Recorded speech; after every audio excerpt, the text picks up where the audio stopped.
Mula Luzon, Visayas at Mindanao, laging una ka sa mga issue at impormasyon. Sa mas pinalakas na unang balita.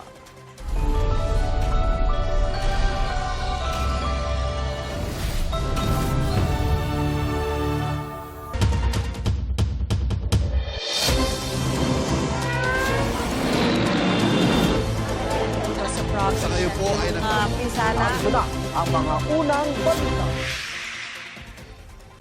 Buong gabing nagbantay ang mga otoridad sa coastal barangay sa Candon, Ilocos Sur dahil sa malakas na ulan at pabugso-bugsong hangin na dala ng bagyong Maymay. May unang balita live si Jasmine Gabriel Galvan ng GMA Regional TV. Jasmine. Ivan, bago pa man maranasan ang epekto ng bagyong Maymay ay tuloy-tuloy na sa paglikas ang mga residente sa probinsya ng La Union. Karamihan sa mga residente ay galing o residente nga mula sa mga coastal barangay. Samantala, dito naman sa probinsya ng Ilocos Sur ay magdamag na naranasan ang buhos ng ulan. Mag-aalas 10 kagabi nang simulang maranasan ang pabugso-bugsong hangin dahilan parang ilang kable ay lumaylay sa kalsada na agad dinamang inayos. Narito ang pahayag ng ilan sa ating mga nakapanayam kagabi. Wala pa namang problema. Talagang binabantay dyan. Kung sakali mo may problema, di pwedeng makaresponde. Malakas kasi ng hangin kanina. Lumaylay po ma'am kaya inaayos mo namin. Ivan, sa mga oras nga na ito ay ramdam pa rin ang epekto ng bagyong Maymay dito nga sa probinsya ng Ilocos Sur. Sa ngayon ay malakas pa rin ang buhos ng ulan at mataas at malakas pa rin ang alon sa mga baybayin. Ngayong umaga, Ivan, ay nakatakdang magsagawa ng clearing operation ang iba't ibang LGU sa probinsya ng Ilocos Sur. As of 6 a.m. ayon sa PDRRMO ay nasa 67 families ang nasa mga evacuation center. Sa monitoring ng PDRRMO ay nasa normal level ang lahat ng kanilang mga major river system. At kaugnay po sa sitwasyon matapos maglandfall ang bagyong Maymay, pati ang epekto ng habagat sa ilang probinsya. Makakapanayan po natin, Office of Civil Defense Spokesperson Diego Agustin Mariano. Sir Diego, magandang umaga po. Magandang umaga po at magandang umaga din po sa ating mga tagapanood po. Sir, kumusta po ang naging paglandfall ni Maymay? Anong mga lugar ang pinaka-apektado? Opo, sa ngayon po, meron po tayong report ng mga apektado po na mahigit sa 23,000 na pamilya or katumbas po yun nasa 80,000 na katao. No? At yan po ay sa mga region 1, 3, CAR at 2 at ilan po sa region 9. No? So yan po yung mga lubhang naapektuhan po nitong nagdang pag-ulan po. Dulat po ng Luis, Maymay at nito pong habagat. Ito pong magsinggal sa Ilocos Sur kung saan po naglandfall. Ano ho ang sitwasyon ngayon? Opo, sa ngayon po, dahil nandun po ngayon ang ating ang nagdadaang bagyong Maymay, meron pong report na pag-uulan at report din po ng flooded areas. Pero patuloy naman po ang pag-monitor po ng ating mga local DRMOs at pati na rin po ng ating regional office po. Meron po ba tayong reported casualty, sir? Sa ngayon po, as of reporting time, wala pa po tayong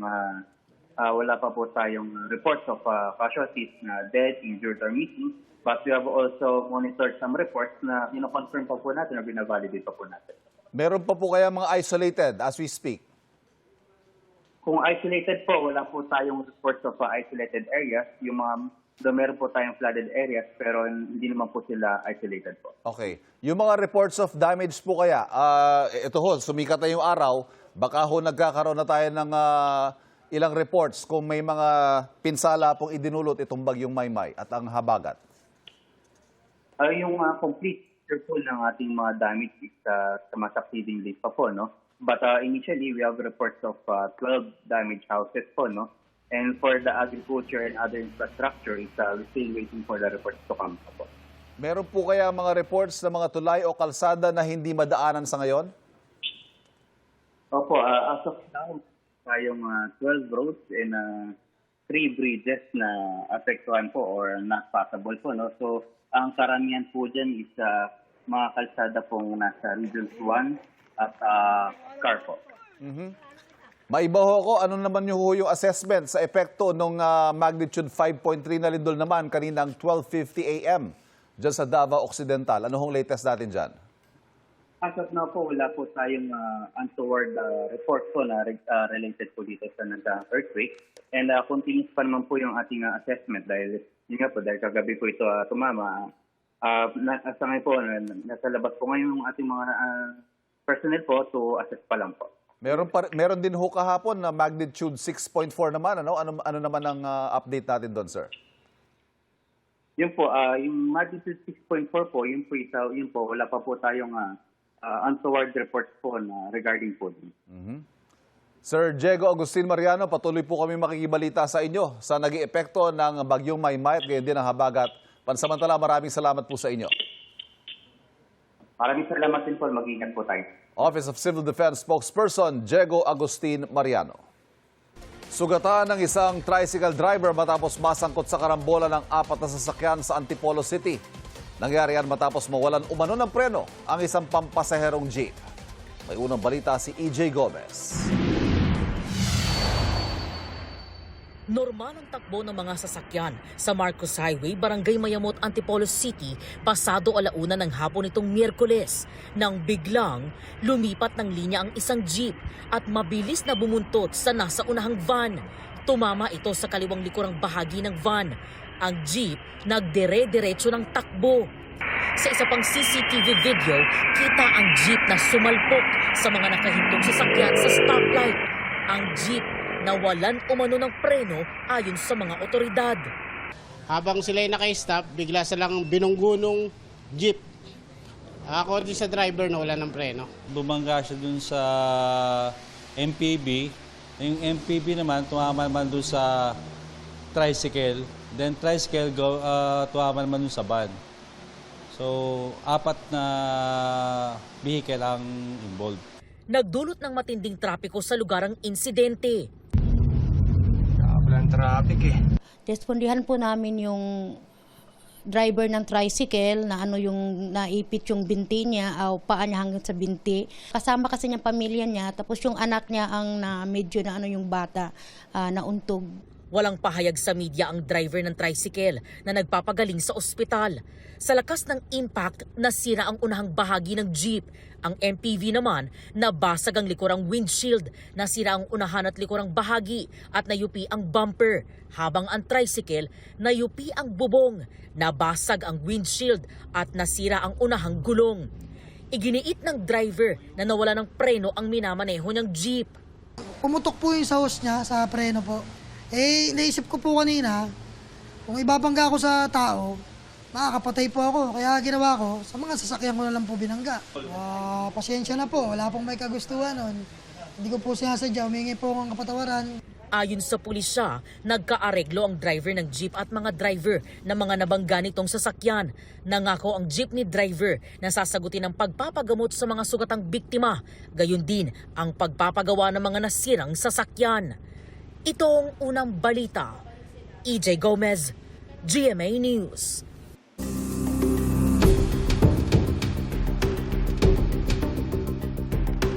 Sabi ng testigo ng prosekusyon, si Vice President Sara Duterte ang accountable officer sa liquidation ng gastusin ng kanyang opisina at ng Department of Education nung siya ang kalihim nito. Sa testimonya ni dating COA-ICFAO State Auditor Roderick Wamil, malayo anya sa standard practice ang ginawa ng OVP na hindi nagsumite kahit isang official receipt sa mga ginastusan ng confidential funds. Yan ang unang balita ni Sandra Aguinaldo. Sa karanasan ng State Auditor na si Roderick Wamil, ngayon lang daw niya naranasan na puro acknowledgement receipt ang isinumite ng isang ahensya sa pag-liquidate ng confidential funds. Anya, walang isinumite ang Office of the Vice President ni isang official receipt na galing mismo sa pinagbilhan ng bagay. Ni isa dun sa mga ginastos, walang official receipt at walang sales invoice. Yes po, Your Honor. Okay. Sa experience mo dun sa December 21 to 31, masasabi mo bang standard practice yan ng iba pang mga ahensyang iyong na-audit? Hindi ko po siya masasabing in standard practice since ito po yung kauna-unahang beses na puro AR po yung sinamit sa amin. So first time sa iyong 10 years na puro AR lang at walang sales invoice at walang official receipt. Opo, at ganun po kadaming AR kaagad yung sinamit. Ang OVP lang din ang naranasan ni Wamil na tumangging tanggapin ang unang audit observation memo na naglalaman ng mga paglabag sa liquidation rules. Alam nyo ba kung ba't hindi tinanggap? Dahil walang authorization, tama ba yun? Yes po, wala daw pong mag-i-receive. Ganyan ba dapat? Ganyan ba ang kalakaran pagka ang isang ahensya ng pamahalaan ay binigyan niyo ng AOM? Nangyayari ba yan na hindi tinatanggap ng ahensya? Yan po yung first time na nangyari po, Your Honor. So, that's unusual. Yes po, that's unusual po. Lumabas din sa pagdinig na may notice of disallowance ang OVP. Ibig sabihin, pinababalik na ng COA sa OVP ang mahigit 73 million pesos na pera ng gobyerno dahil sa kabiguan umano na makapagpakita ng katibayan sa pinagkagastusan ng confidential fund nito.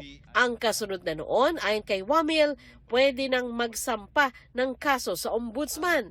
Pero ilang senador ang nagtanong, matuturing ba raw na pinal ito o pwede pang ayusin ng bise sa pamamagitan ng pagpapakita ng katibayan gaya ng mga resibo o questionin ang desisyon ng COA sa Supreme Court. Kailan nagiging final yung mga yan? Failure to liquidate. Yung finding na failure to liquidate. Kapag nag-appeal po and then nagkaroon po ng resolution si Commission Proper at nagkaroon po ng final decision. If it is appealed to the Supreme Court under whatever relevant rule, 45 or 65, as a lawyer, does that make the decision of the COA final or does that mean it's not yet final until unless ruled upon by the court with finality? Kapag naging final na po, on the level pa lang po ng COA, ay dapat na po siyang bayaran. Even if there is a pending petition with the Supreme Court, hindi po siya may stay unless may TRO po. Unless nga may TRO? Yes po, Your Honor. Tinanong din si Wamil, may pananagutan ba si Vice President Sara Duterte sa kabiguan ng kanyang mga tanggapan na maliquidate ng maayos ang pondo? Ang tanong dito, sino ang accountable officer dito sa sitwasyon na to? Kasi ang liwaliwanag na hindi naman si Vice President ang payee. Hindi naman sinasabi na nasa kanya yung pera. Ang liwanag sa inyong joint circular that the special disbursing officer is the one who was designated by the head of agency to have custody, di ba? And in the case of the OVP, si Acosta yon. In the case of DepEd, hindi ba si Fajarda yon? That is not entirely correct po, Your Honor.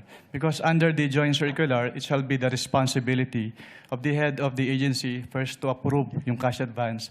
Pangalawa, to oversee yung agency-wide utilization. Pangatlo, to ensure compliance with the joint circular. And also po, inattest din po ni OBP yung unresponsive po. Binalikan din ni Senadora Amy Marcos ang sinabi ni Wamil na batay sa panuntunan kung hindi maliquidate ang pondo ng gobyerno, may presumption o pinagpapalagay na nagamit ang pera sa personal na bagay.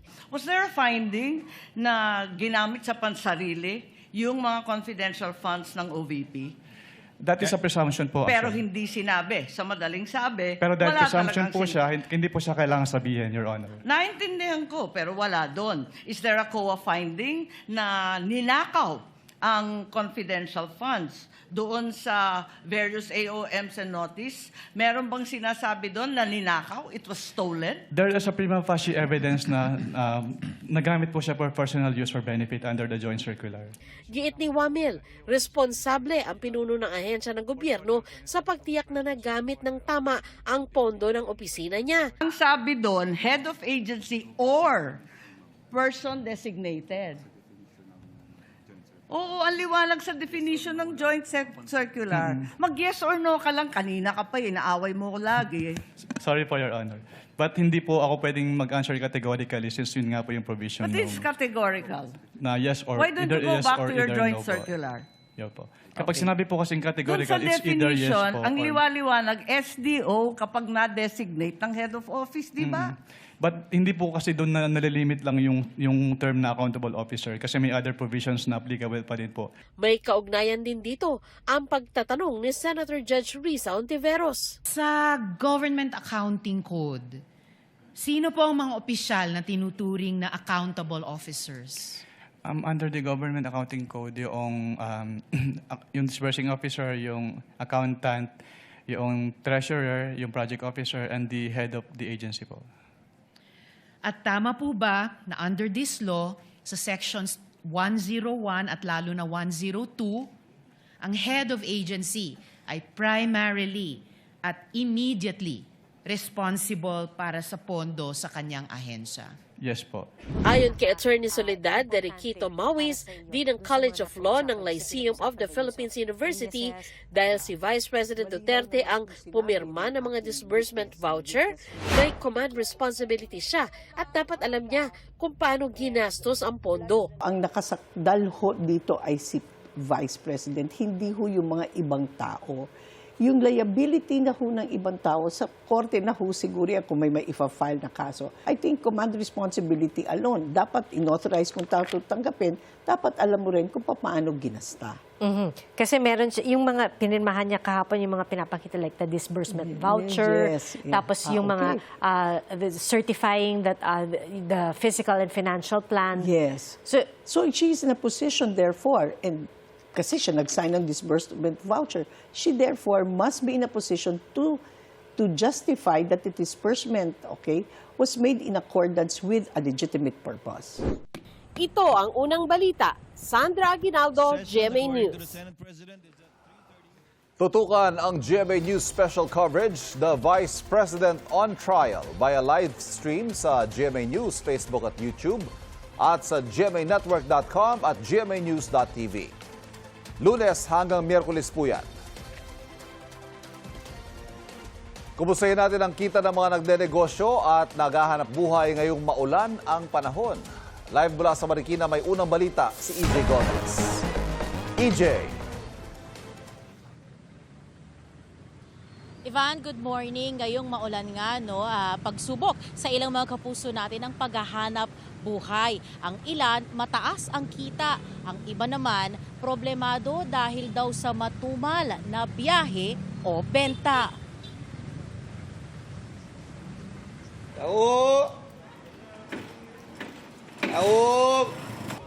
Alas 4 ng madaling araw pa lang, dinig na ang sigaw ng tindero ng taho na si Edwin. Di niya alintana ang ulan. May payong at bike naman daw siya. Kahit daw kasi maulan, malakas ang bentahan ng taho sa mga lugar na pinaglalakuan niya sa Marikina. Pag normal lang 500. Pero pag malakas na 700 gano'n. Pag kahit na umulan, pag walang pasok, kahit pa paano, malakas pa rin kami kasi nandun yung mga bata sa bahay. Pag ninalako mo, yung favorite yung taho. Araw-araw masarap ang taho nito. Talagang suki na ako nito, matagal na. Sige nga, paikot ka na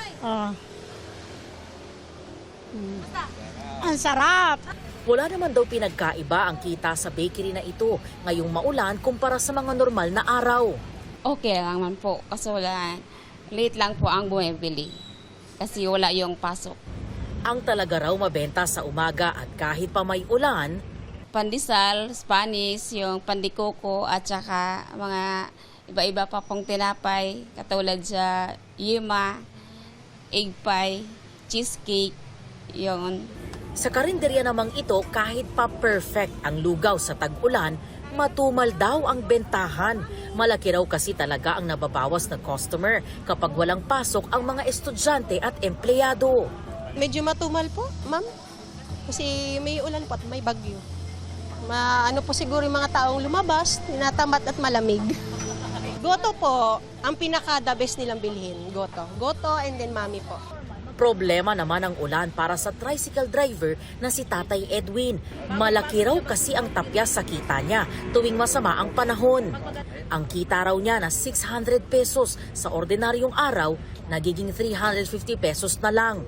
Tinatsaga lang daw niya ang pamamasada ng nakasuot ng bota at bonet, manangga sa lamig at baha. Ngayon po, Wala pang buhay naman. No? Walang pasok po. Wala rin pang mahina ang kita po. Taas pang gasolina. Mag-test lang sa kung magkanong kikitain magbuong maghapon. Pagkakasyahin lang po.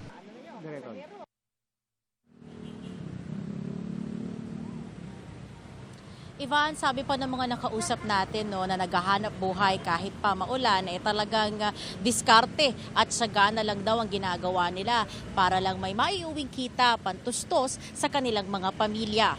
At quick weather update, sa nakalipas na 1 oras ay tumila naman na yung ulan pero ang ambon pabalik-balik dito sa Marikina. At yan, ang unang balita mula po dito sa Marikina City, EJ Gomez, GMA News. Isinara sa mga motorista ang ilang kalsada kasunod ng pagguho ng lupa sa Nueva Vizcaya at Ilocos Sur. Sa Cayapa, Nueva Vizcaya, humambala ang gumuhong lupa sa junction kaya proper Provincial Road. Patuloy pa po ang clearing operations. Patuloy rin ang pagtatanggal sa gumuhong lupa sa kalsada sa Barangay Urzadan sa Suyo, Ilocos Sur. Ayon sa motoridad, lumambot ang lupa dahil sa malakas na ulan. Patuloy ang paalala ng motoridad sa mga motorista na mag-ingat sa biyahe. 2 naman ang nasawi matapos bumagsak ang malaking tipak ng bato sa Barangay San Rafael sa Rodriguez, Rizal kahapon. Ayon sa lokal na pamahalaan, hinikayat na nila noon ang mga residente na lisanin ng danger zone pero may mga nanatili pa rin sa lugar. Patuloy naman ang paalala nila na nananatiling mataas ang banta ng landslide ngayong tuloy-tuloy ang pag-ulan. Ayon sa Pag-asa, hanging habagat ang nagdudulot ng pag-ulan sa Rizal. Nakukulangan ang grupong Manibela sa 12 pesos na fuel discount para sa mga tsuper ng mga pampublikong sasakyan simula sa August 15.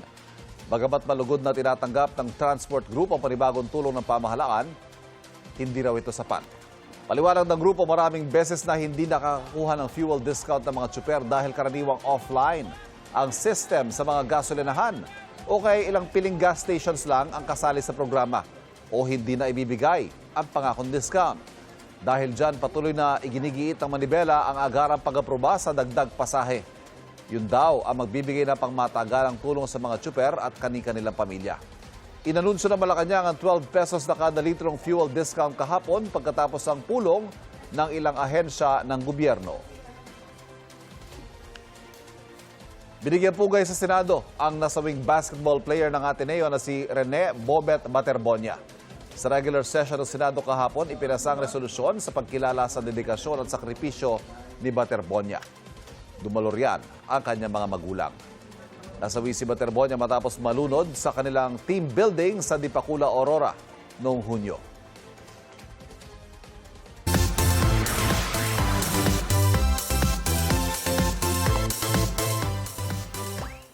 May dalawang comeback na dapat abangan sa GMA Afternoon Prime Series na Born to Shine. Isa na riyan ang pagiging solo artist muli ng karakter ni Zephanie na si Jenny mula sa pagiging miyembro ng grupong Yumi. Dapat abangan sa serye kung makakayanan ba ni Jenny ang mga panibagong hamon. Kasabay niyan, magbabalik naman ang P-pop boy group na BGYO. Excited sila na muling makasama sa aktingan sa serye. Good news naman daw yan for Zephanie. Kaya ang tanong, may role kaya sila sa career move ni Jenny o may unfinished business sa grupong Yumi? Abangan yan sa Born to Shine, 2:30 p.m. Mondays to Saturdays sa GMA Afternoon Prime. Yan naman! Naniwala po ako na marami pang pwedeng bumalik and yun nga, isa na sila sa mga bumalik ang BGYO at marami pang exciting na scenes ang dapat abangan.